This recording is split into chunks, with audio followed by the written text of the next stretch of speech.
What's up? What's up? What's up? You already know what it is. It's your boy, Mr. Chris Snap Reed. Your boy, Mr. Rich is on top. We back. I'm back. I'm back. I ain't been on here for a minute, so I'm kind of be real turned up today because, I ain't been here on a minute. I miss y'all. I know the people that do be watching me on a regular.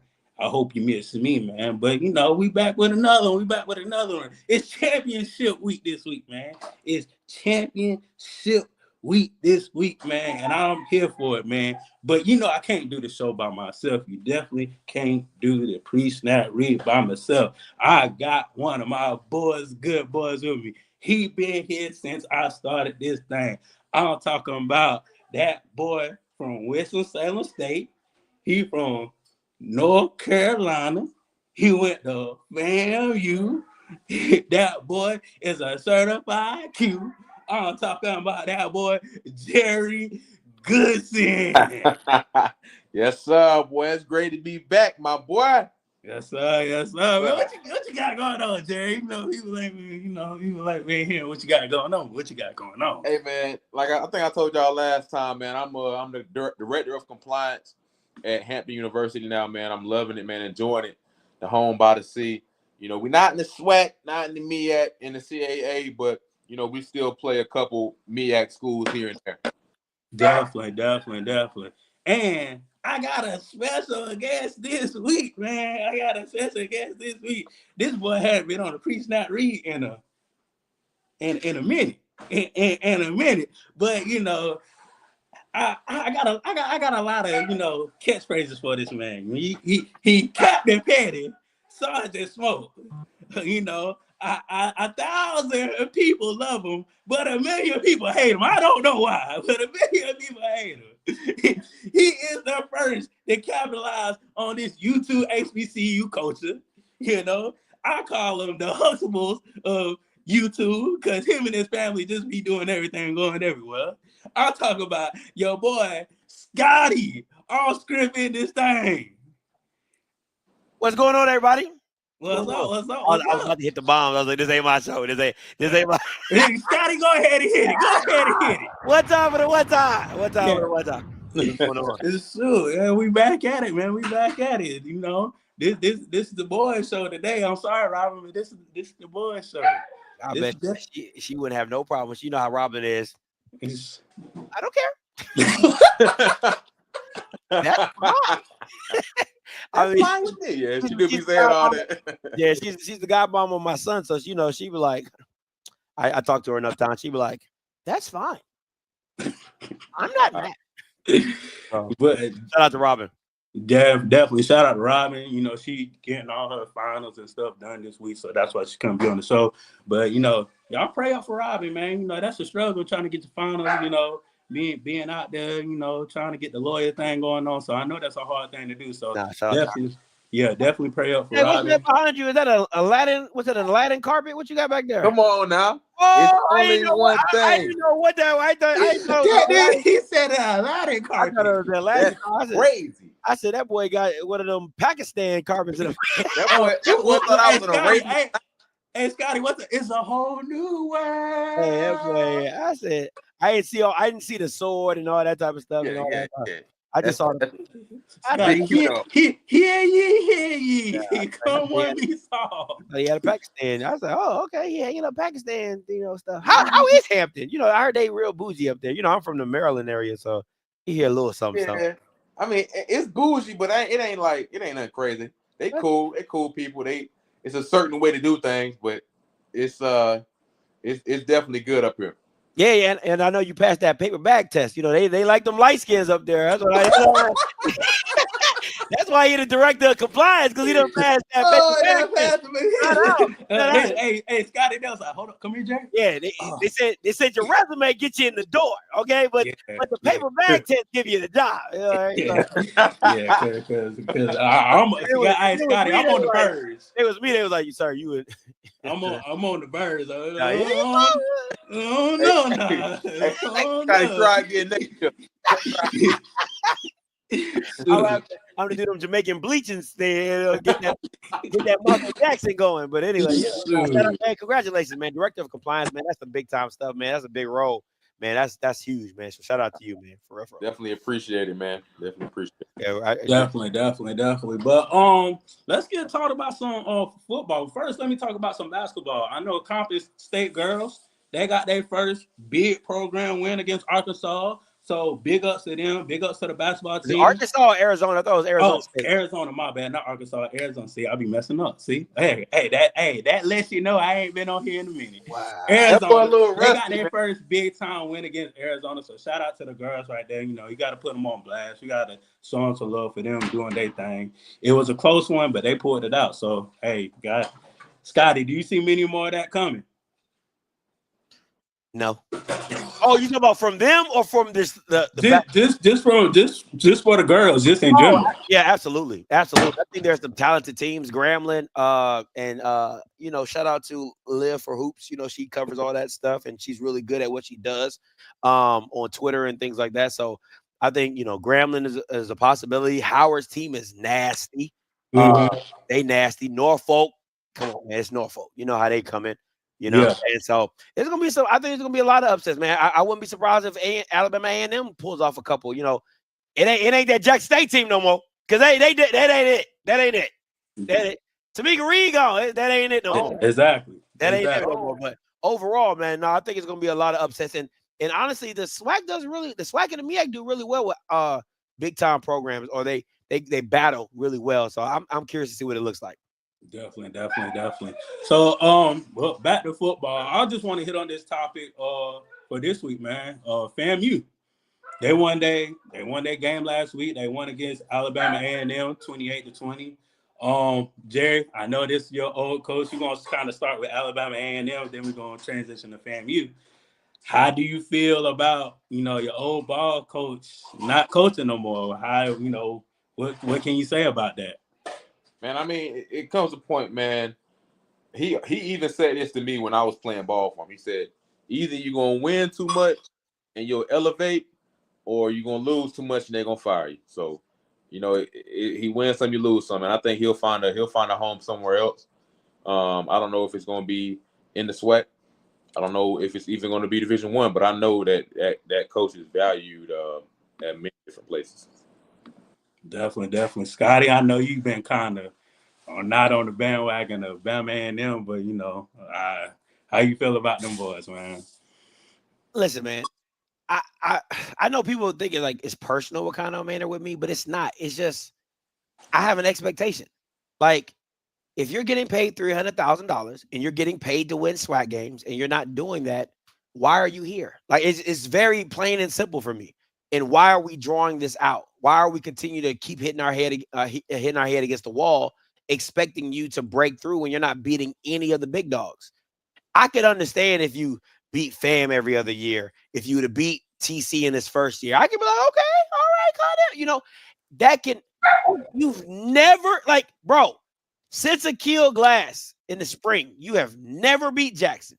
You have never beat Southern. You have never beat FAM. Like, what are we doing? You lost to Bama State 3 times. And the Bama was a real estate agent the first year. There's no you just lost to a 5th string quarterback. He was a wide receiver. He played quarterback in high school. Like, hey man, listen, we down. You trying to pick the ball back up again? Like, it's a lot of situations in that where you're just like, this is becoming, you're making stupid decisions going on and continuing on. So, nah, man, yeah, it's his time to go. Like, he wasn't holding up his end of the bargain of winning. And that's just simple. But I do agree with Jay. Like, he's going to get another opportunity. It's HBCU football. He going to sit down for a year or two. People they're going to be like, oh man, you know, Kyle Maynard's on the market, and they're going to forget all about all the losses, and they be like, oh, we'll love to bring him in. Like Fort Valley State. Why wouldn't Fort Valley State reach out to Kyle Maynard? Nothing to lose. You have nothing to lose, right? So it's just one of those things. Definitely. I feel like it was time for them to go. Once I think it was not this year, but the year before last year when I was in Tallahassee, they played at They played in Tallahassee. The coaches was fussing at the players. The players was fussing at the coaches. I was like, yeah, this is a bad, toxic relationship. That's if you want to call it like that. I was like, I saw players yell at coaches, but like it was kind of like on a disrespectful thing. I was like, oh wow, yeah. If I was that coach, it couldn't have been me. I'm just telling you, Scotty, it couldn't have been me. Everything gone. Everything gone. But I just think they need a new scenery. That's how I feel. I feel like, man, when you have a coach like that, and what they finished with, like 6-5 somewhere, it wasn't a terrible record. I think it was either 6-6 or 6-5 or something like that. Yeah. So I mean, he finished 500. So I mean, when you got teams that are below him and they're firing their coach, there's always going to be an opportunity there to bring him there to replace them. Because that Valley not going 6-5, 6-6. 6-5 for Valley is damn good. That's a miracle. Everybody look at that kind of man and like he's Jesus. You know what I'm saying? Oh my God. You know what I'm saying? So he's right. You take that 65 down the Valley, it's not an issue. But you ain't taking that $300,000 pay. You ain't taking that with you. Okay, so but again, you got to think about the resources, right? Like Clark Atlanta is probably going to be an open position. Fort Valley State's probably. We already know that's an open position, right? You got Elizabeth College. I don't know anybody want to go there, but But hey, man, not too much of my. I'm just saying. I'm just keeping it in the book. You know what I'm saying? I don't know how many people. Shaw's open. You know what I'm saying? So there's a lot of opportunity for him to get back into that D2 space and resurrect his name and jump back up when another opportunity occurs. Or just right off in the sunset. You've made listen, I'm not trying to count your pockets, Maynard, but you've made a good amount of money for a good amount of time. You might just take a D2 job and just ride off into the sunset. No, get that. I'm counting pockets. No, if I'm being honest, man, like, because people were at Winston where I went to school. I played for Maynard, so people want him to come back. But it's like, man, if you look at the actual talent that we had, and Winston, we were Division I up until I think 2010, and we still had Division I athletes on that team from 2011, 12, 13. You know what I'm saying? All the years that Maynard really had his great success, we had Division I talent. Yeah.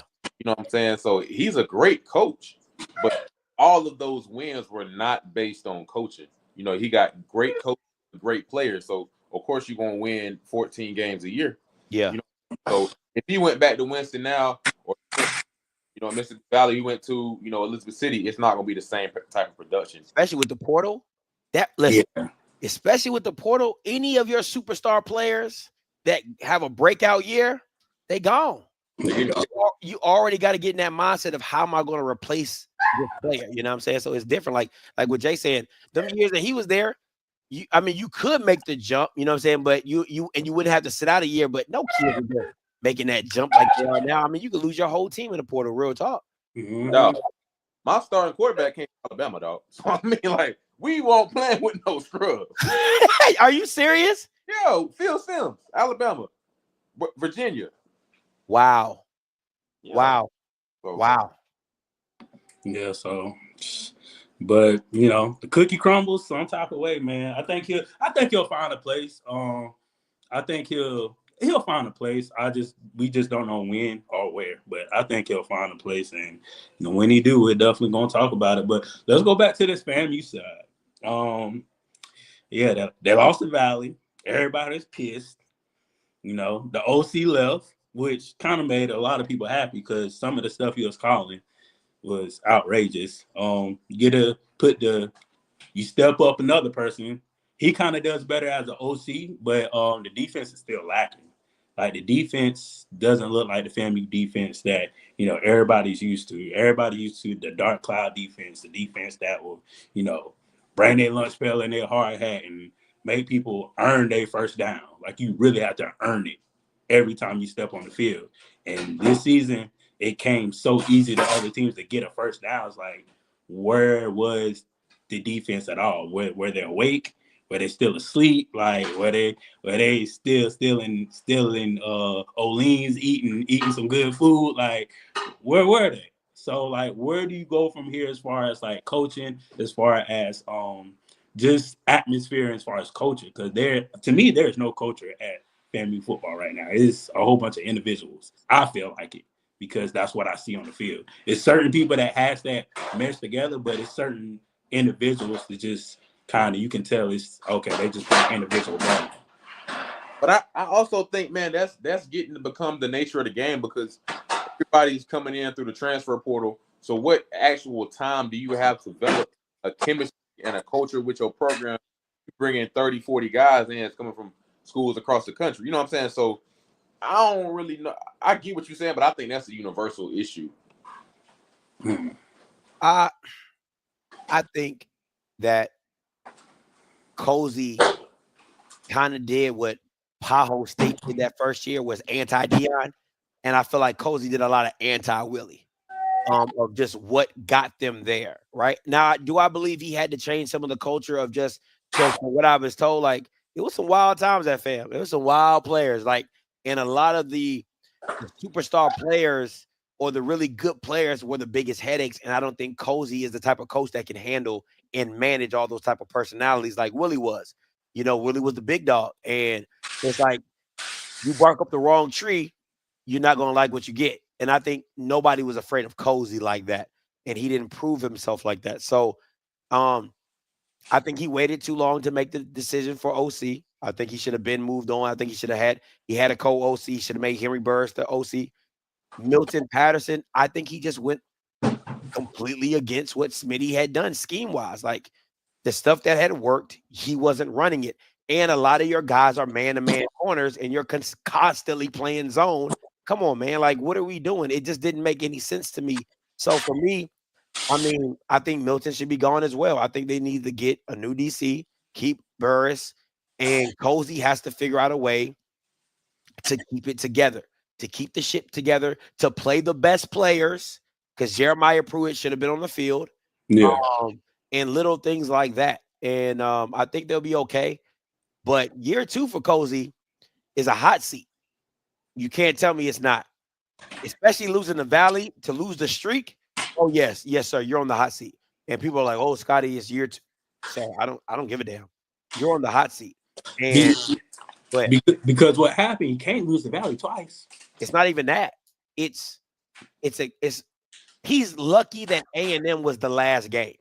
Because if you ended the season like that with Valley, oh yeah, pitchforks and torches will be lit up and marching down. FAMU. We got to keep in mind, man. FAMU is not a second chance place, man. Like, once you mess up, it don't matter how early it is, how late it is. Oh, we need to get him out of here. Yeah, that's FAMU. We know that. We've seen that from a lot of different people that have been hired and fired from FAMU. So, and to piggyback off that, Jay, for me, it's like, it's hard. This is my issue, right? When you go from something that was successful and try to do it your way and it's unsuccessful, people are going to be like, what? Why? This worked. FAMU was a player-led team and Willie was the overseer. So to me, you had to keep that. You had seniors on that team that had won championships. You could have kept that culture in place with the Jeremiah Pruitts, with the Kendall Bowlers, with the Jalen Gosses, with the Kelvin Dean, like all the guys that had been a part of those Willie years and won championships. They could have kept that culture in place to where, hey, we're the leaders. If you have a problem, you come to us, we talk it out, and then we go to the coaches. But once Cozy tried to micromanage everything and try to be involved with everything, I think it just messed up the whole chemistry of the team. And I've heard that from some players. So for me, again, Cozy is on the hot seat because FAMU is a desirable job. And FAMU is like this. You've been eating steak and shrimp for a long time. You've been up there for a long time. You don't know what you didn't know what 8 wins. What's that? You know what I'm saying? Like, you've been living in this. The only team you had lost to since you joined the SWAC was Jackson. And then you lose the PV in Valley. And Scotty, I was at that PV game. That game was winnable. Once I saw Junior went in and I saw his body language, I was like, something don't sit right. Cause Junior body, like you could tell a lot about a person by how their body language, how they walk on the field. Like you could just tell his body language. I was like, yeah, Junior ain't the same Junior, like we know who he is capable to be. And when I saw that, I was like, this ain't gonna look too good. Jay, let me give you. I'm gonna give Jay. I'm gonna toss this to Jay. You said you had the quarterback Phil Simms, right? Yeah. I'm assuming he was that guy. Am I not? Am I? That dude. Tell me how you would feel if you went down. Like as a team, like if you know your guy went down, it's something. It's deflating. It just is, man. Like I keep trying to explain to people. Daniel Richardson was the heart. He was the blood of like the pumping of that team. Like if you knew you had that guy, we always got a chance. But when your guy goes down and he don't come back, it's a difference, man. It's hard to get that team up. You need a spark play, right? You need a guy like a Bishop Bonnet, man. Hey, just hand me the ball. I got it. We gonna do this thing. Or you need a Marcus Riley. You need a Jamari Gassett to be like, hey, get me the damn ball. We gonna win this game. Like you need that guy to step up. But I'm not saying I think Jamari Gassett is that guy. I really do. I don't believe Joe Henry believed in Jamari to be like, take us to the finish line, carry us the rest of the way, like Burns did PV, like Nathan did Valley, right? Yeah. Because Jamari's that guy. He could have carried you, but I don't believe Joe believed in him enough to be like, hey, just this feed Jamari. We're going to figure it out. Feed Jamari, and we're going to get this thing back on track. So, yeah. I'm really disappointed that, we had Junior he's been the backup quarterback for what, 3 years? 3 years, yeah. At this point, man, you got to be able to provide something. You got to be able to run something that, my bread and butter play. I got to be able to run something that I've learned over the years that I think I can do. Yeah, that's fair. Yeah, that's fair. Why are you here if you can't? Why are you here if you can't? Damn good question.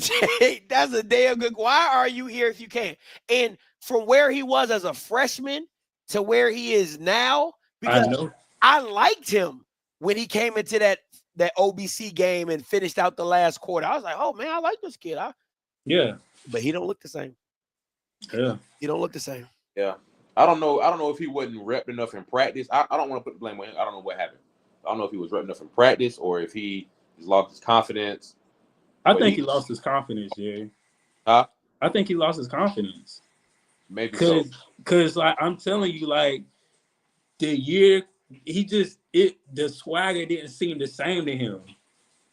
Like for the past 2 years, that swagger wasn't there. Like it really wasn't there. And I was like, I don't want to say he lost it, but it looked like he lost it. Well, you got to keep in mind, though, man, in this offseason, last year, they brought in 2 or 3 quarterbacks, man. Like the guy from A&T. A hooker, yep. And they brought in Daniel Richardson. Yep. So, and it was another guy that actually he ended up playing tight end, but he was brought in as quarterback, too. I remember I signed to do it on the paperwork. But, so, for his confidence, though, he's probably shot like, dang, they really don't believe in me because they done brought in this guy from A&T, this guy from FAU. Like, where's my role? Yeah. But I don't know, man. I went through that same situation because when I played ball, they brought in 2 guys, a guy from Campbell University and a guy from Western Illinois. But Jared, what did you do, though? What did you inside of you and see if you really got that dog like you think you got? Yeah. I ain't let nobody take my spot. That's just. But Jerry, that's how the game is. It's just like this. You see somebody stepping up on your girl, what you gonna do? Let her take it off and be like, "Hey, bro, nah." Yeah, it's me. Hey, back. Yeah, exactly, exactly. So you gotta be like, "Hey, come on now, what you like? Hey, you gonna barbecue a meal, dude? Yeah, it's a rat in the house. What you gonna do?" So. What's crazy, the portal has taken the dog out of football, man. Mm-hmm. Because when you run into that, that one little, problem or issue you have, dog, I seen somebody get into the portal because they didn't get the helmet they want. Yeah, I remember you told me that. And Scotty, he had a video jumping out the portal, and he had a video coming back in the FAMU when Willie was coach. Yeah, I'm gonna just give you that. You did a video about it. Yes, Scotty, you did a video about him. Yikes! The thing is, like, they don't have a dog. Like NIL, like all of that stuff is taking the love out. I ain't gonna lie, I love it, man, but it also has a negative. It's a double-sided sword because it's taking the love out the game, man. Like you ain't got that grit in you like you used to have. I look at, and somebody brought it up in the comments, something about Penny Hardaway shared interesting thoughts on the transfer portal. Because he said exactly what you said. He said, we grinded to get to the NBA. Now kids are getting comfortable. And this is my problem with that statement with Penny. If I was talking to Penny, I would say, what are the mathematics? Because that's what everybody, if you a kid right now, if any kid tells their teacher, I want to be an NBA player, I want to be an NFL player, what do they say? Do you know the odds? Mm-hmm. So if the odds are not in my favor to become that 0.001%, then why not get the opportunity to make as much money as I can playing the sport that I love and then take my ass to the workforce? Because that's where 99% of us gonna go anyway. That's a fact. You see what I'm saying? So I get the whole grit. Like I'm gonna keep it a buck with you. If my son was Bryce Underwood, the quarterback, we taking the 12 milli. We taking that. Yeah. 12 milli? We taking that. And if you don't get developed, oh well. Like we got 12 milli now. People will be like, but Scotty, he has an opportunity to go to if we manage the 12 mil right, that can last forever. That can last a lifetime. So it's all about a mind. Listen, I get it. And some kids and some people really, the NFL is their goal and their dream. And I would never disparage that. But let's keep it a buck. For 98% of the people who play football at college, they're not going to the league. So you need to capitalize on every opportunity because the school is capitalizing off of you. Mm-hmm. So that's my only. But I do agree, Jay. They don't fight for what they got, but that's why I said it's double side. I mean, your side one. I agree. I'm taking 12 million too. Like, it's not going to be a day where I'm not going to take 12 million or my son. But on the other side of that, that's the I ain't got to take this, or I ain't got to fight for my position. A lot of just giving up. Now, the real question though is, Jay, let's take it down. Let's say you a D tackle, D lineman, linebacker, whatever. You get offered $400,000, $500,000, right? And you're not getting the opportunities that you want. Do you just stay and collect the money, or do you do you try to go make a place or that's the kicker. That's the part where you're like, how much? I mean, like you got, but I know one. See, but Scotty, this could go to your advantages, then it can go to your disadvantage at the same time. If you stay, you be like, dang, I just been a backup, all this. But if you really think about it, just a long-term plan, and okay, I stayed here for 1 year, I got the money that I had to get, I can technically still got good film. I can go almost anywhere, and I feel like I can dominate. Who says you have good film? Because you could be a 4 or 5 star recruit that has been in a backup for okay, good example. A player from the SWAC got offered $400,000 from Oregon, right? That they got to jump to the portal, right? Okay, you get to Oregon and you got 2 years left and you never play those 2 years. It's a possibility. Go ahead. I think the best plan for that, same example, you get up there, you get your $400,000. You use your red shirt year, hop back in the portal, and go back to wherever you came from. That's you got the money. Now go get what else you want? Okay. I mean, the guy that I was talking about, he's at a Power 5 school right now. I don't know if he's in the portal or not. I don't know if he, because we talked about it beforehand when he was at FAM. And I say, hey, man, get your money. If they don't play you, go ahead and red shirt, hop back in, and then come back or go somewhere else where you're going to play ball. Yeah. And that's what he said he was going to do. I don't know if that money looked too green for him now. And he might end up staying, but that's what we talked about before he left. Honestly, any player that left FAMU to go Power 4 has not played.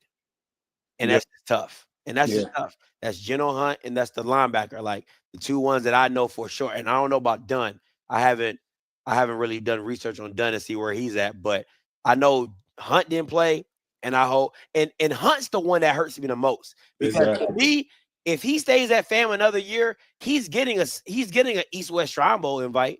He's getting a Hula Bowl invite. Yeah. But he's getting that invite now with no tape at Illinois. Yeah. When you would have been the man at FAM, the straight up man, first team all swag, all that, right? You probably would have been to the Hula Bowl with Kendall. You know what I'm saying? So, and it's crazy, Scotty, because I did his interview and all he was talking about, I want my parents to see my game. I understand Willie kind of played a big decision in that, trying to, going to try to make better patches for himself. And I understand that when that money call, you got to go. I don't think anybody would try to turn it down, but now that you're looking back at it, it's like, dang, where do I go? Was it worth it? Was it worth getting paid $200,000 to sit the bench? That's a real question that you got to ask yourself. Is that worth it? Is it worth $200,000 to sit the bench where you probably, let's keep it up. I mean, he's undersized. Let's just keep it honest. He's undersized tackle. So it would have been a lot harder for him to get drafted or even, you know what I'm saying? But XFL, CFL, you never know, right? So, but again, it's a like Jay said, it's a money thing, man. If you figure it out, you can play it the right way. But if you don't figure it out, it's tough. Oh, dang. That's tough. That's tough. That's crazy. I done been in that position where you on a scout team and you working them the one. So I understand. Oh man. And see, and the thing about it is you can't play like that on 1 year. That's the thing for me. I can't make that risk on 1 year. Like, I need some. See, you got a better chance of going to Tulane. Like, go to a G5 to where you probably could, break that starting role or break that starting lineup. But man, to mess around on your 1 year like that, that's tough. That's man. I would be devastated. Well, I'd be cussing everybody out.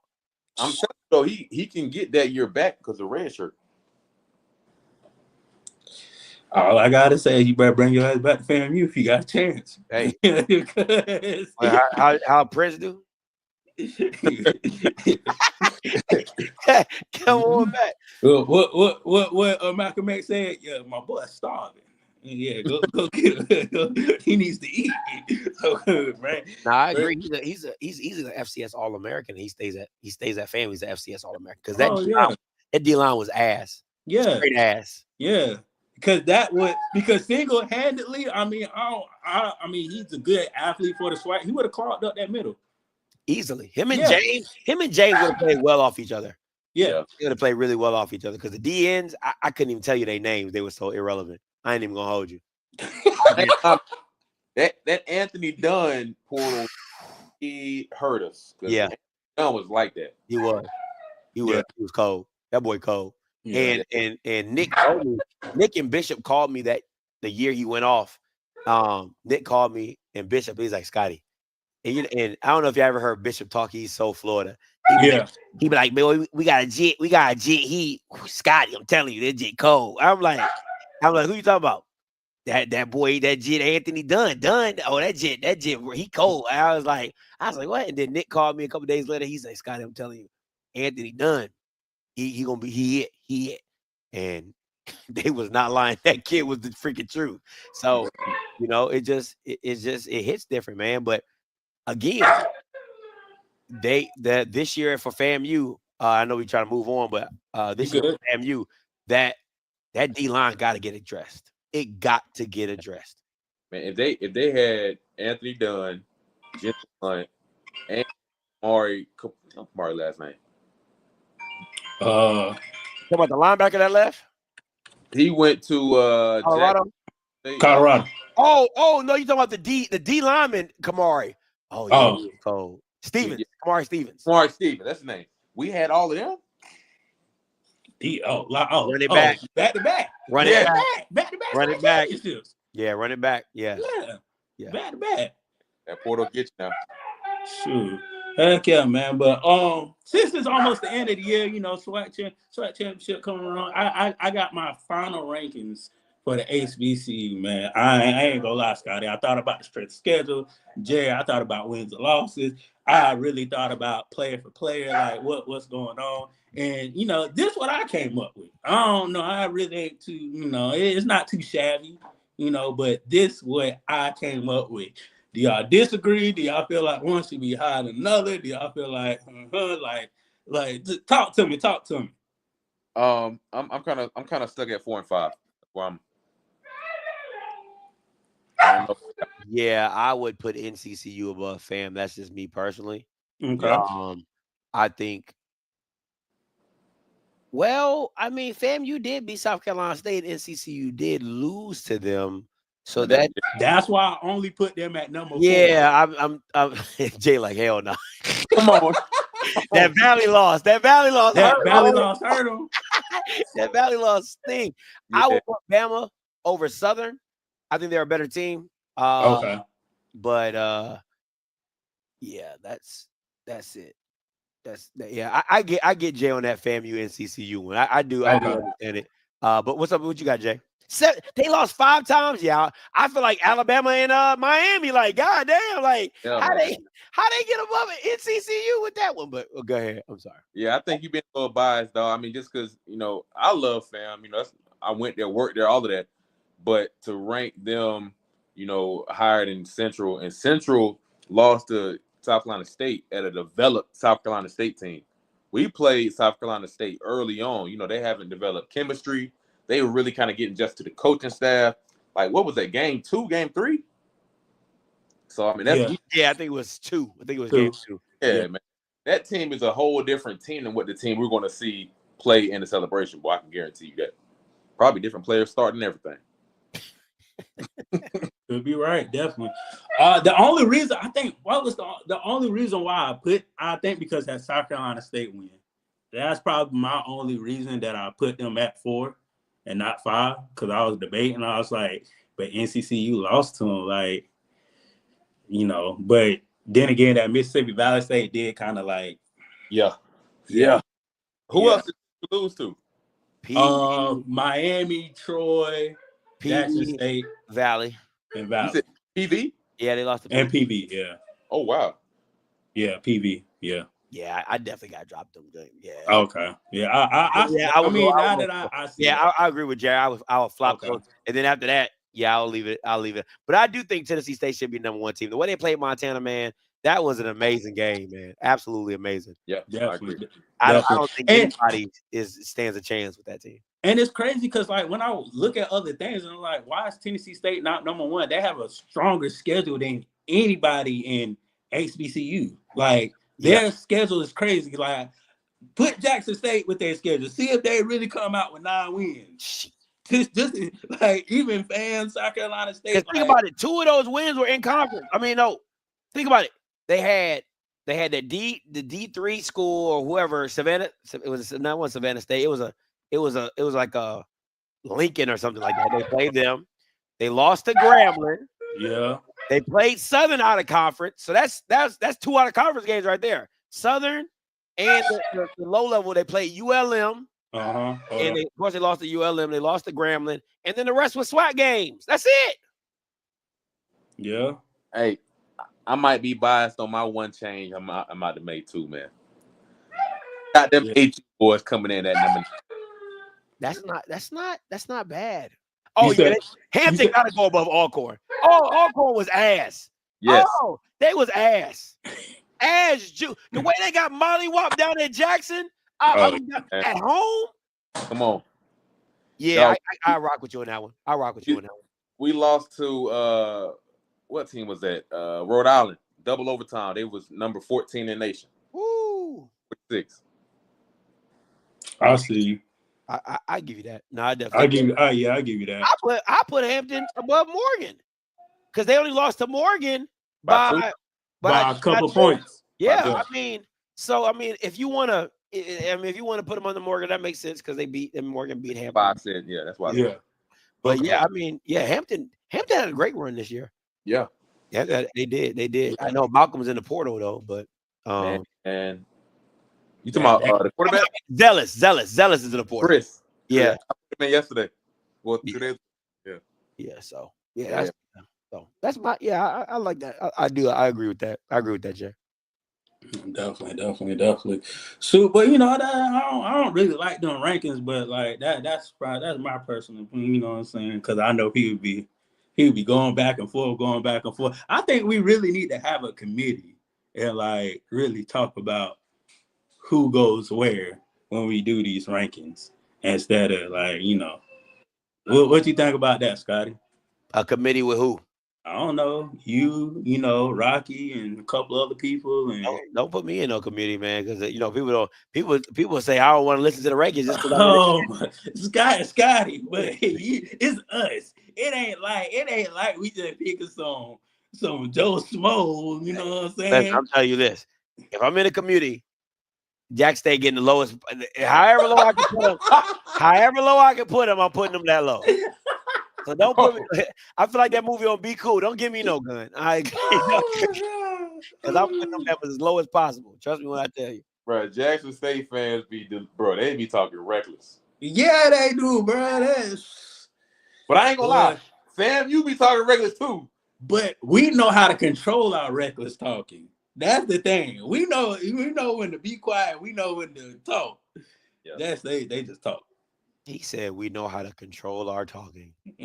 I mean, it's not, we do. When we wrong, we wrong. When we right, we right. It's not like, oh, we wrong, we just gonna keep on being right.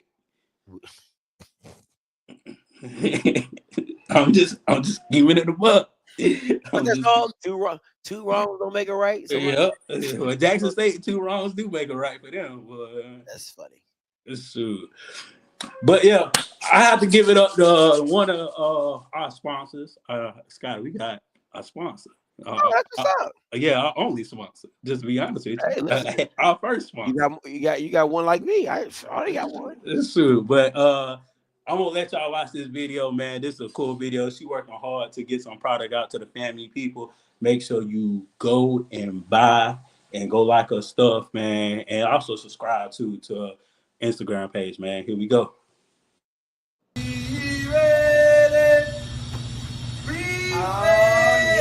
Right, love. Oh, y'all. Your shot glasses are ready.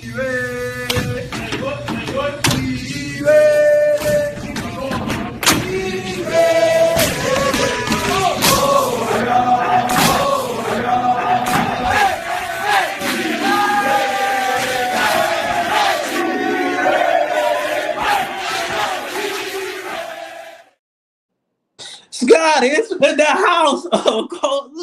Look at right here, man. Right here. Hold on, I'm gonna open it up for y'all, man. So you know, Scott, I know your family right here. Pretty fire. I'm not gonna lie to you. That's hey. If I was a drinker, I'd be like, that's pretty cold. But Scotty, you ain't gotta drink. It can be just for decorations. That's fair. Yeah, so you know, go ahead, order you one, man. The website right down there. You know, go ahead, get you some things. You know. Before you turn up, you can drink watching FAMU, anything, or just drink it with your friends. How I would do it is I'd be like, even if you're not a FAMU fan, you get mad at FAMU, you want to smash a couple things, go ahead, break it. You know what I'm saying? FAMU ain't shit. Just throw it on the ground, but you still pay for it. It's yours, right? So however you want to celebrate. Yes, sir. That's nice. I like it. Definitely. Next thing we're gonna do is my favorite segment, the City Boy segment. Scotty. Hold on, I got you. City Boy.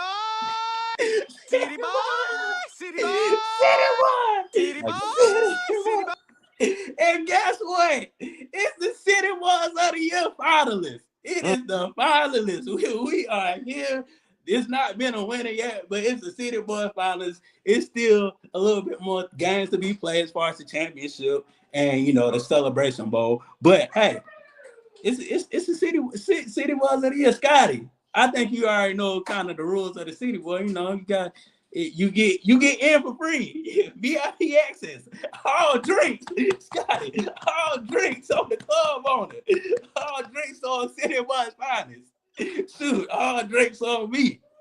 Shoot, now we do got a couple of nominees that could have been a City Boy. They can come in the club, but they can't get in the VIP. So that's how you roll. They can come in the club free. They get one drink for free, but they have to pay for the rest. But that's how we're gonna do it, man. That's how we're gonna do it. Quarterbacks. I think this is a perfect list for the City Boy quarterbacks right here, man. These boys been balling all season. They've been putting the team on their back. They've been doing amazing things. All these boys got over 2,000 yards worth of passing. So how we gonna do this? Jerry, since you at the fan, I'm gonna go ahead and get you the first one, and you and Scotty can kind of piggyback off each other. And, I'm gonna turn it up for y'all. Boy, your lady is beating the hell out that pot. Hey, let her beat the hell out that pot. let her beat the pot up. Hey, Scotty, if you ain't beating the pot, the food ain't good. Yeah, right. Go ahead, Jay. I don't hear no pot in my house getting beat. That means somebody. That's what that means. I need that problem. I tell you that. Every pot in my house getting beat. I'm beating the pot.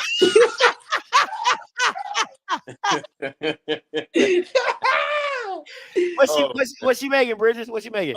She making salmon, rice, and broccoli. Salmon, rice, and broccoli. That sounds pretty darn good. All right. Yeah, man. What you got, Jay? What you got on your City Boy? Yes, sir. Yes, sir. We got Daniel Richardson, quarterback. FAMU, 231 out of 330 passing attempts for 2,662 yards and 23 touchdowns. Hey, man, that's my vote right there. Boy, Scotty, I ain't gonna lie with you, man. Every time he was in Tallahassee, he'll be going to Top Flight. He getting a 10-piece wing dinner from Top Flight. Then he getting 2 Hennessy and strawberry lemonades, and he turned it up. He been turning up all season. He been turning up all season. I'm talking about that boy been turning up, and that's why he is one of the City Boy. Hey, you getting 2 crazy. Yeah. Scotty, go ahead for the next one. I got Draylon Ellis. And I'm a big Mekhi Higgins fan, and I'm a big Eric Phoenix fan. But what Draylon Ellis did in that Montana game, that was some next level quarterbacking right there. I earlier wasn't a fan because I saw some games against Tennessee Tech where I felt like he lost them the game, just with his decision making. But Draylon Ellis, how he finished the season, man, and how he put his team on that back, put the team on his back against that Montana game. Oh yeah, he's a baller. But yeah, my City Boy would be Draylon Ellis. Okay. You know that boy in Tennessee, he eating that barbecue, man. He drinking that Tennessee whiskey. But he's smooth. It's strawberry wine. And that's why that boy is City Boy. Sure, I love it. Well, Jay, I'm taking the dog. I'm talking about the dude that came from Division 2 and came from D1 and showing everybody why he that dude. Because a lot of people are speculating.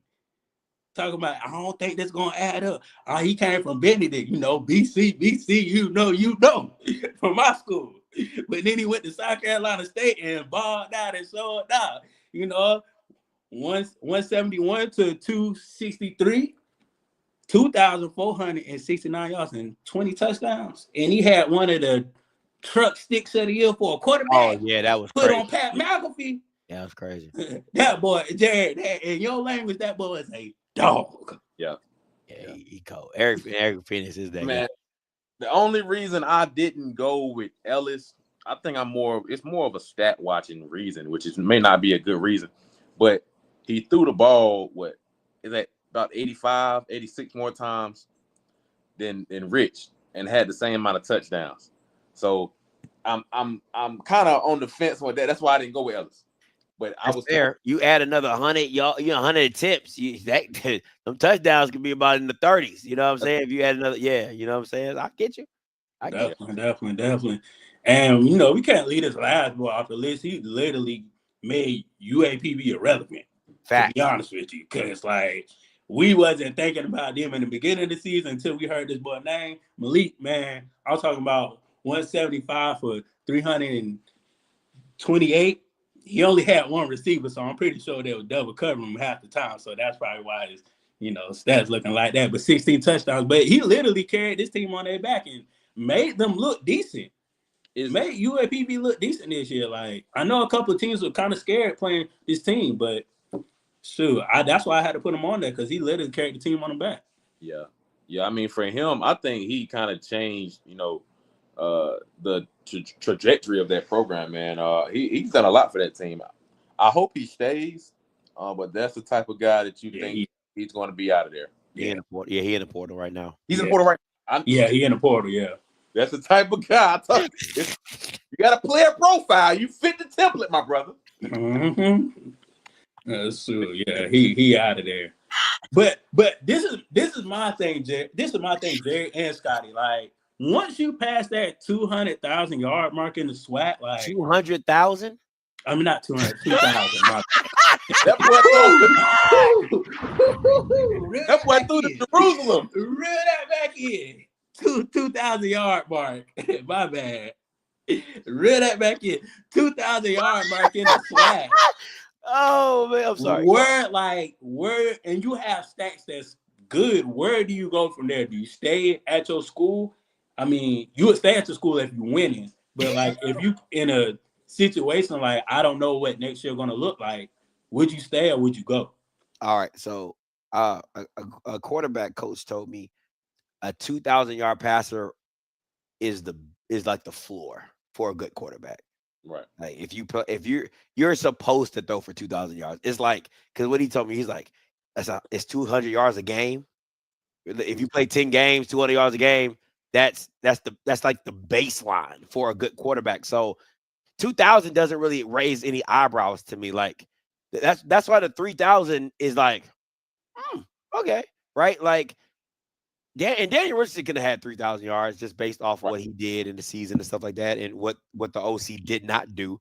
But 2,000 yards. If you throw for 2,000 yards, unless you run 4,000 and throw for 2,000, now we talking. But if you just throw for 2,000 yards, it's not enough for me to be like, oh, he's good. You got to be like your boy from Central if you rushing and throwing. Yeah, that's what makes you more dynamic in the sense of that. So right.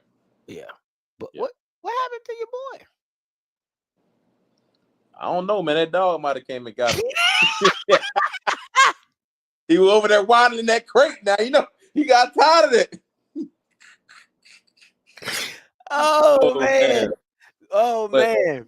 But going back to Rich, man, he had I think he had around 27, 28 when he played for Central Michigan. So he's been up there around 3,000. I don't think he ever got to the 3,000 mark, but been up there around that for a while. I wish he could have got it this year, and he could have, but you said his dog got it. Yeah, I don't know what happened to dog, man, but hey. Did the dog get you, man? Nah, I had to get my charger. Wow. I had to get my charger. Shoot. But yeah, man, I don't know if you heard, but I was saying Richardson, man, he had almost got 3,000 when he was at Central Michigan in 2021. He got 27. So he would have had more passing attempts this year. I think he would have got there. Yeah. I mean, you gotta think about it. He got hurt. He got hurt PV. So we'll add two more 100 yards onto that. That's fair. Yeah, so I mean, if he would have played in the SWAT championship, if he won that, he probably would have been there. Yeah. Yeah, so just put it that way. But yeah, these are my quarterbacks right here. Next, we're gonna go to running backs. To be honest, It's very easy for me. Yeah, I mean, but I had to put these other two boys up here because they was working too. But it's only one true running back to I get this. want to hear your opinion. Who you say? Oh, Irv. Oh no. See, I wait. I like Jamari. I like because, and again, Jamari played against better defenses. Jamari has seen better defensive teams. Like you saw what happened when Irv saw a real defense. 20 carries, 56 yards. When he went against a real defense, that Irv stuff didn't work. It did not work. So listen, man. Jamari Taylor at NCCU was a straight up dog. And if you want to throw in Jada Byers from VUU, Come on now. You could throw him in there too for a city. Come on now. You know what I'm saying? So, You know what I'm saying? If he was on here, I'll probably take Jada. But since he's not, I'm taking Jamari Taylor. It's not even close to me. And it's no hate against Irv. I've never been a fan of Irv's game. That's just me. I just haven't. I just have not. So I think he's a solid running back. He's a north-south guy. I like guys that can make you miss. Yep. That's just a personal preference of mine. And Jamari Taylor, he gives you a blend of it all: power, speed, quickness, agility. So, yeah, I'm a Jamari Taylor guy. But what you got, Jay? I mean, I actually do agree with you just from watching his tape.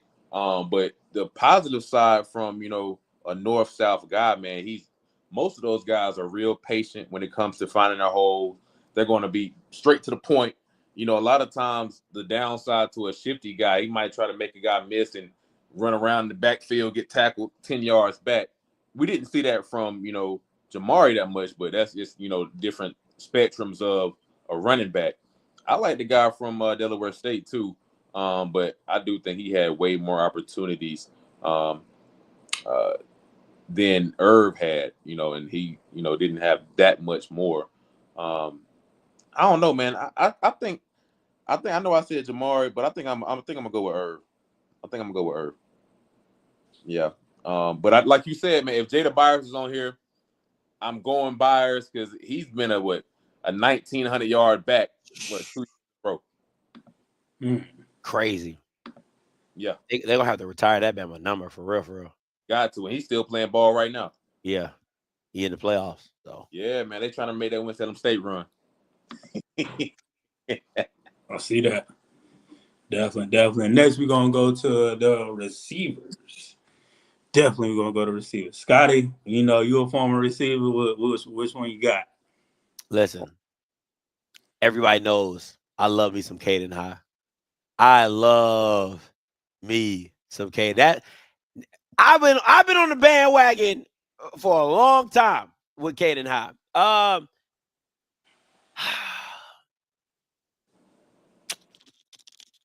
This is a tough one. This is actually pretty tough.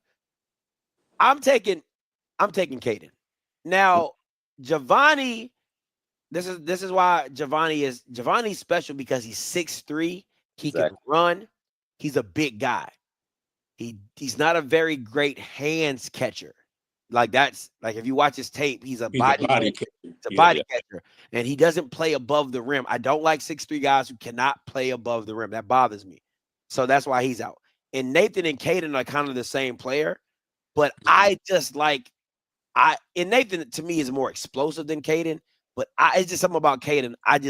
He gives me like Steve Smith vibes, just a hard nose, tough, short receiver that can do whatever you ask him to do. I just love Caden High, man. I'm a fan. So I know the numbers ain't there. I know but Caden High.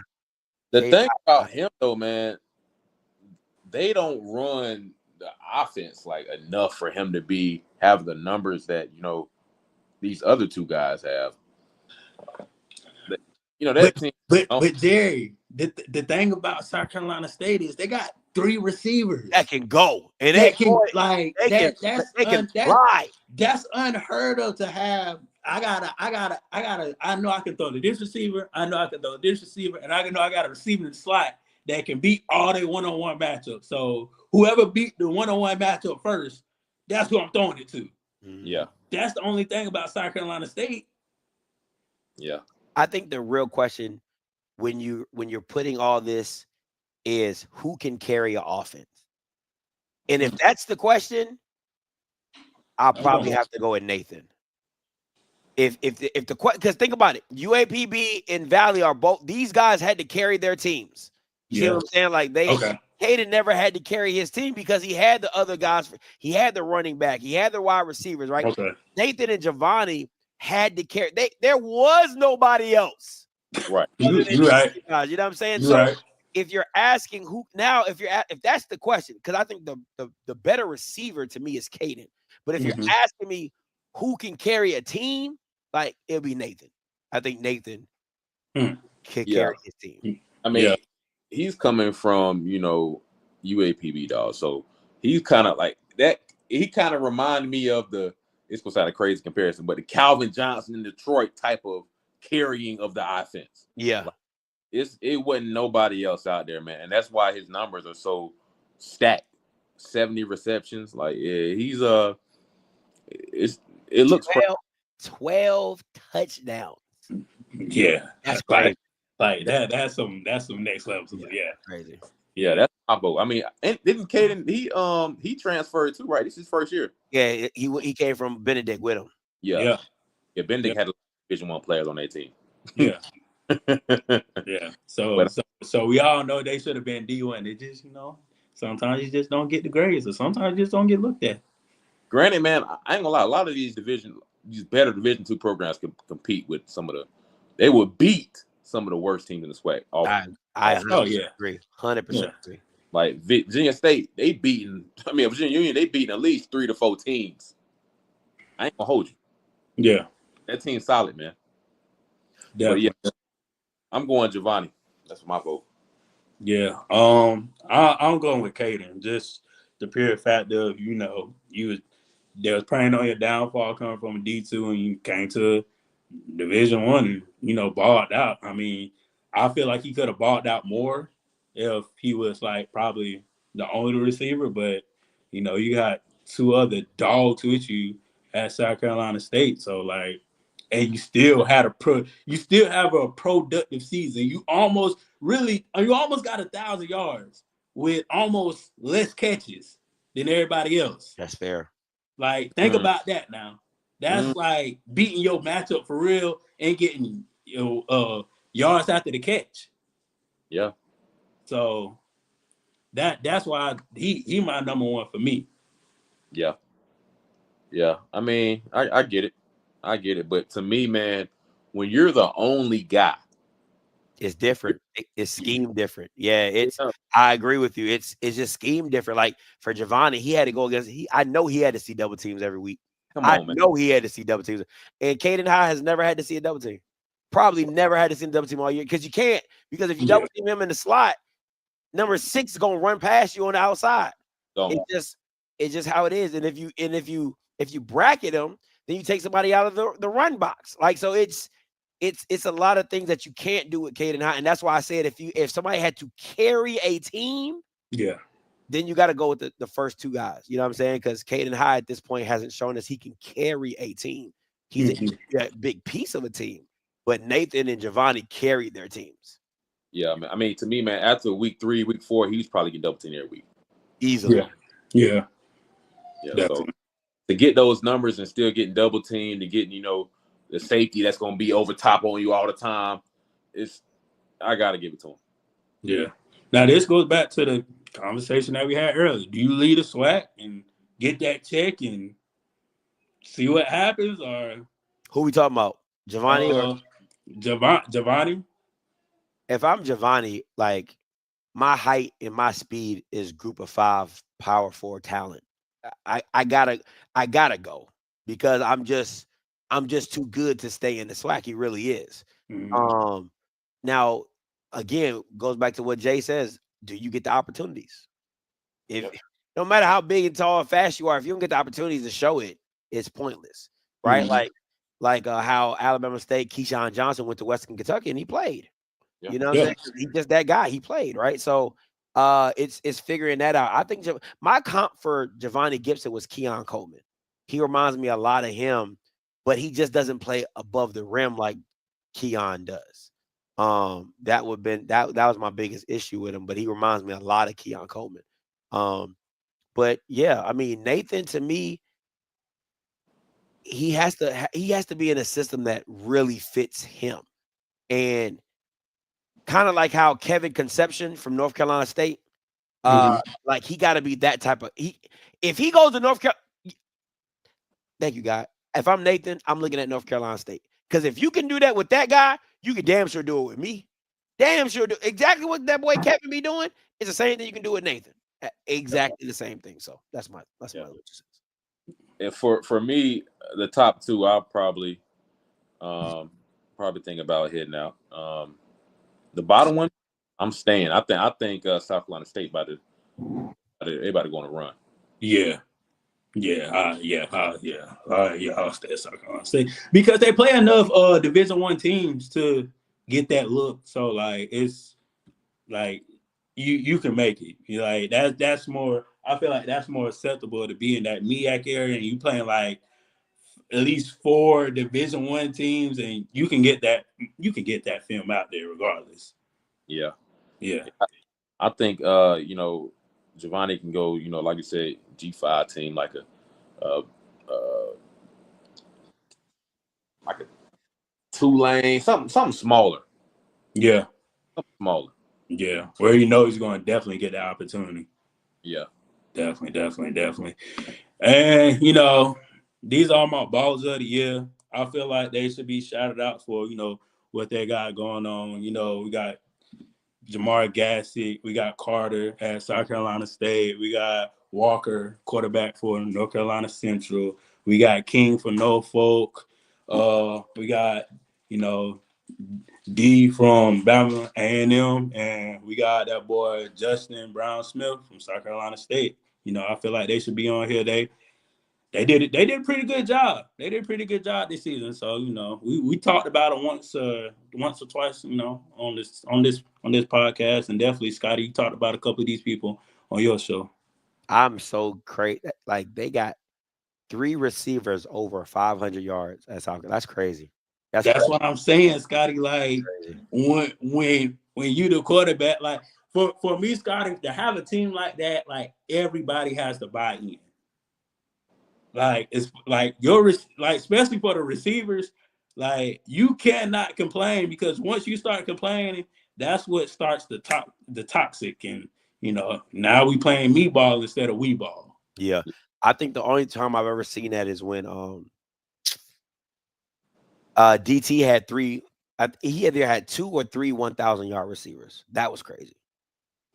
It was Abdul, Zabian Moore, and I think OJ. What year was this? 2002. The year after that next year in spring. Mm-hmm. After the spring year, I think he had 3. It was either 2018 or 2021 where he had 3 1,000-yard receivers. But yeah, that's crazy. And that's why I didn't like Caden. If he was the number 1 guy, like he's a shiftier guy, so if he was the number 1 guy at his institution, I think he would have had a lot more yards. That's why I say his yardage wasn't supported by, his team, his offense, because he had other weapons on the field at the same time. So yeah. Definitely. But man, shout out to these boys, man, for real. Shout out for the work they put in because it's definitely a long season. But let's talk about this game, Scotty. How you feel about this game this week, man? Jackson versus Southern. You know what I'm saying? I wish they both could lose. Like if you talk about a perfect world, I wish they both could lose and then just walk off into the sunset and be like, damn, that's what y'all get. Man, listen, bro. Southern is a bad team. They're a bad team, man. And at the end of the day, they're going to have to win this game defensively if they're able to win it. The only game plan is to stop Irv. Like, I mean, literally, like, there is no other game plan. Yeah. If you don't stop Irv, you do not have a chance of winning this game. Period. So there. Yeah. I mean, I'll live with Jacoby and Morgan throwing the ball. I will live with that. But what you cannot live with is Irv Mulligan running wild on you for like 140, 150, you can't win that way. If Tahoe State is able to be balanced, it's a wrap.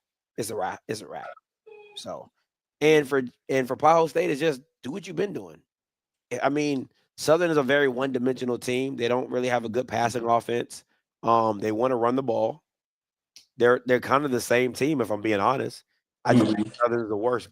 I think Southern's a worser team, even if worser is a word. It should be in the dictionary by now. A lot of people say it. If not, it's gonna be after this game. That was worser. Oh man. Same page. Man. I don't think this game is going to be close in my book. Because it's two different caliber teams playing. I don't really think Southern is a SWAC championship caliber team. Yeah. It just happens to be what side they're coming from. I think a couple teams on the opposite side that could take their spot and do a lot better job in that game. Facts. Yeah, facts. With that being said, Scotty, like this SWAC realignment need to hurry up and happen, because this is, I mean, I know we saying to we preaching to people that ain't gonna hear us or ain't gonna pay us attention, but it's just crazy. Year after year, we have to talk about this stuff, man. Like, why won't you just take away the East and the West and just like, because this is getting kind of repetitive for the SWAC, man. That's what the CIAA did. I mean, it just makes sense, man. Because you want the best teams to play, and if it's a rematch, it's a rematch. It just is what it is. You know what I'm saying? Like, you just want the best two teams to play. That's the name of the game, right? And I don't even think this year it would even be FAM, if I'm not mistaken. I think it would be. No. It would still be Southern. If you just base it off record, it would still be Southern, because FAMU has too many losses. Yeah. You know? And so this ain't even the year to really say that, because FAMU didn't do what it was supposed to do. That 22 was the year to say that. That both years, 2021 and 22. Yeah. Yeah. The 1 point win JSU versus FAMU, and then the blowout against FAMU, and FAMU got better as the year went along. You know what I'm saying? So that was the time to do it. But it honestly, if I'm being honest, this ain't the year to do it either. Because if you put Alabama State in there, that's like putting Florida State without their quarterback. It's you know what's coming. Yeah. You see what I'm saying? You know what's coming. So this is just a really bad year for the SWAC. It really is. I just can't express it enough, because you couldn't ask for a better year for TC Taylor to go against like what 3-4 first-year coaches. You know what I'm saying? And well, let me see. You got Cozy, Southern, who? Grambling. Yep. Yeah, but they beat you. They beat you, right? And then everybody else got first-year quarterbacks. Daniel, Alabama State, A&M. Yeah. Well, they flipped out a lot of people, but you know what I'm saying. So it was like a perfect storm for them this year. And Alcorn, I mean, like, you can just keep going on and on about these teams that didn't have any quarterbacks, right? So at the end of the day, you can't take anything away from Tahoe State from doing what they were supposed to do and playing the people on their schedule, even though it's a whack-ass schedule. But this year, it was just a really bad year. Bad year. I had a lot of high hopes for Alabama State this year. Yeah, me too. They would have done it if their quarterbacks didn't go down. They would have done it. Yeah. That defense was unreal. Yeah. It was good. It was really good.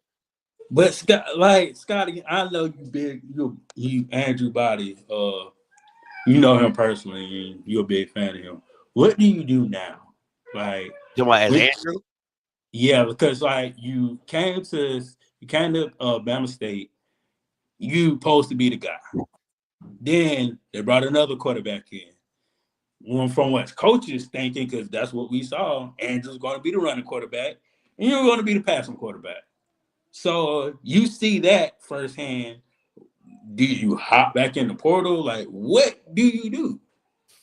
So if you're Andrew, if I was advising Andrew, I would say this: if the right offer and the right scheme does not come along, you keep your ass at Bama State. It's very simple, right? Because it only benefits you to go inside the conference if it's a FAMU, if it's a Teddy Keaton at Prairie View, you know what I'm saying? Like some high-powered offense that you're like, you know what, this fits who I am. This fits me. And you get that. If not, you just stay at Alabama State because at the end of the day, you need tape. You need tape. You ain't got it. Yeah. You ain't got it, right? So, and nobody has seen you rehab like Bama State has. Bama State knows all your flaws. When you go to a new team, they're all going to be hesitant to do. They like, is he really 100%? You know, like I don't really know. And you know, the shoulder, da da da da. But Alabama State they've been seeing you rehab since surgery, so they know that. Oh no, hey, Drew looking good. Like you know, he's gonna be straight for next year, right? So they have the confidence that you're gonna be good. If you go to a new team, they're going to be hesitant about your shoulder until you prove to them that your shoulder ain't a problem. So why not do a year at Bama, ball out, and then go into the portal and then get whatever offers you feel you deserve. But he has to put something on tape. You cannot. Your last game cannot be you going dumb and then you getting hurt in the same game. Yeah. He the worst decision to make after an injury, man, is to hop into the portal and transfer because 9 times out of 10, everybody that hops in wants to move up to a Power 5 or a higher program than what they're at.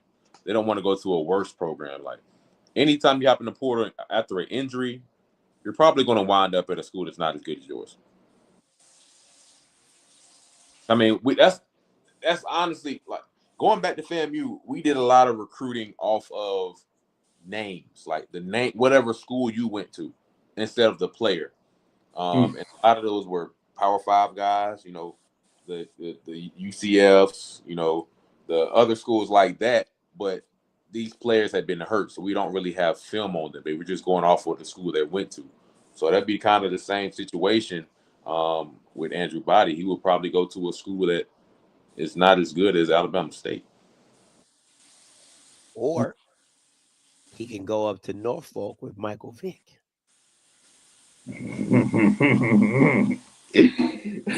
That would be the day. Wow. You talking about a perfect marriage for me?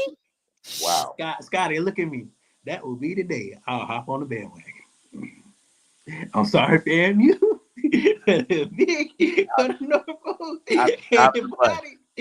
That would be the day. I'll be taking everybody up. Boy, I'll be the bandwagonest person ever. I ain't even going. I love FAMU, but boy, that bandwagon, I'll be on it. I'll be Scotty. I'll be with you. I'll be the money taker. Listen. It'll be a show. But going back to Jay's point, absolutely. You got to be very cautious when you're jumping in the portal with an injury, unless you got the tape to back it up. It's hard. Especially, it's different if it was non-throwing shoulder. It would be effective, but you'd be like, he'll bounce back. You know what I'm saying? Like, yeah. But it's your throwing shoulder twice. Yeah, you gotta be very cautious on that. So, but yeah, I mean, listen, from what I've been told, his recovery is well. The person who did his surgery was the person that did Drew Brees' surgery for his shoulder. So yeah.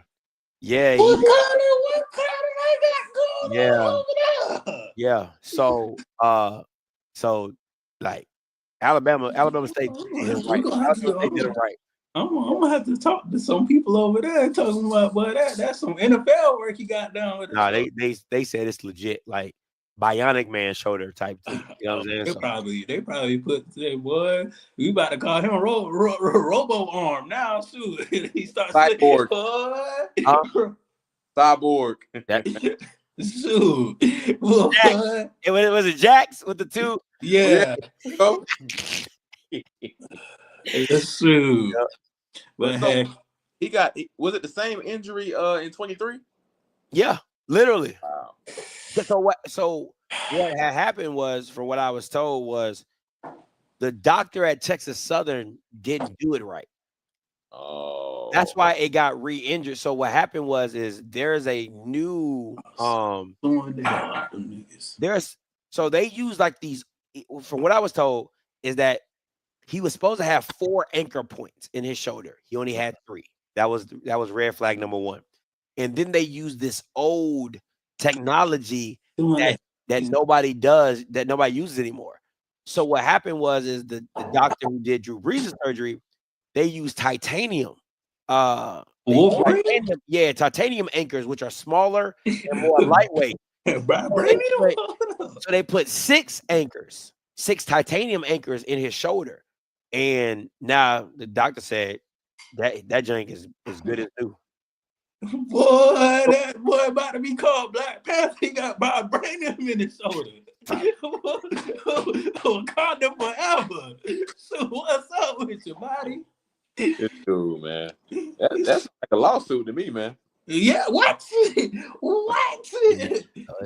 It's crazy. But the crazy thing is, and I talked to his peoples. I said, the crazy thing though, it was actually a blessing in disguise, because if you never get hurt, you never know your shoulder wasn't done properly, and it would have bothered him the whole season. You know what I'm saying? So he would have always never been himself, because he was just, it would have felt heavy and not able to do what it used to do. So it was actually a blessing in disguise, man. That's crazy. Yeah, it was. God do things for a reason too. That's what they say. But boy, that vibranium in that shoulder, boy. He said HBCU they got titanium money. That boy has vibranium in his muscles. What? Shoot. That is funny. But man, thank you, Scotty, for coming on the show, man. I know you could be doing a million things right now on a Friday night, but you came on here, man. So I want to say thank you, my dog. You know what I'm saying? I'm gonna say we truly gonna miss your presence, man. Man, yeah, it be like that, man. And listen, as soon as I get off here, I gotta go help the wife and kids put the Christmas tree up, man. So damn, it's gonna be a long night. We already done did that, man. Yeah, so we a little behind schedule, but it is what man. You ain't behind. It ain't but 6 days in December, dog. No, my wife was trying to put the tree up after Thanksgiving, bro. Yeah, after Thanksgiving. You don't play like she on Christmas time, like okay. She was playing Christmas music like November 15th. I'm like, damn. Nah, see, I ain't like that. I gotta wait till Thanksgiving first. Yeah. She like Thanksgiving's a speed bump. I'm like, oh my god. Oh wow. That's a prerequisite for Christmas. Dog, I'm like, the disrespect to Thanksgiving. Exactly. Thanksgiving, you got to give thanks before you can be merry and jolly and happy. Listen, Thanksgiving's my favorite holiday, so ain't nobody about to disrespect Thanksgiving around here. Yeah. That part. I love that part. But hey, man, let me get up out of here, man. I appreciate you, Brody. I appreciate you, Jay, seeing you again, man. Keep doing your thing in Hampton, man. B, keep doing your thing, man. Y'all enjoy the rest of the show. All right, man. All right. Peace. Man, Jerry, man, shoot. We got one more game left, man. We got actually 2 more. We got the SWAC championship, then we got the Celebration Bowl. Man, what's your prediction, man? Who think gonna win? Jackson State Southern, man. Jackson State gonna win, dog. Easy money. 3 touchdowns. It's gonna be 2 or 3 touchdowns. Okay. You know what I'm gonna say? The first quarter gonna be sloppy, then Jackson State gonna pull it off. I feel like it's gonna be like a 38-14 type of win. Yeah, it's gonna be one of them. Yeah, it's gonna be one of them. But when it comes down to it, just looking to the future, we got South Carolina State, Jackson State rematch. But technically, it's not the same. It's the same team, but it's the whole different atmosphere with the coaches and players, man. So I got the same. You said who? I got the same outcome as the last time. I got the same outcome as last time too. You know, I gotta go with my dogs. Hey, them Q dogs. I tell you, them Q dogs bring something out of you, know. I gotta go. I gotta go with them. I gotta go with them dogs, man. You know that's my first HBCU right there that I experienced. South Carolina State. When they started passing the P's, I was like, oh, this is amazing. They let people step on the field and start hopping. They don't do that at no other school that I know of. Yeah. So yeah, man. But shout out to y'all for tuning in. Shout out for y'all for staying tuned with us on this Friday night, man. Jerry, what you got coming up? Because I know basketball season coming up for you, man. Yeah, man. I don't know if you saw, man. Hampton girls, man, they just beat Georgia. Yep, they just did. They beat Georgia. Yeah.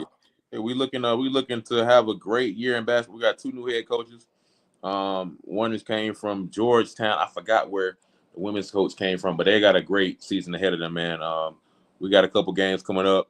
I think the 10th, 18th, and the 29th. We got some games, so I'll be there, taking care of them, taking straight away. All right, sure. Well, you know me, I'll be watching the game tomorrow, and definitely tune in next Friday. I'm gonna talk about this Celebration Bowl game, man. And shout out for y'all. Stay tuned. Make sure y'all go to Preaching Out. Make sure y'all go to Bridges on Top. You know, make sure y'all go on my YouTube page and subscribe, man. Make sure y'all go subscribe if y'all haven't. And shout out to everybody that tuned in on this Friday night, man. We're gonna keep y'all locked in, man. Peace, love, and happiness. Y'all be good. Hey, make sure y'all tune into that D2 game.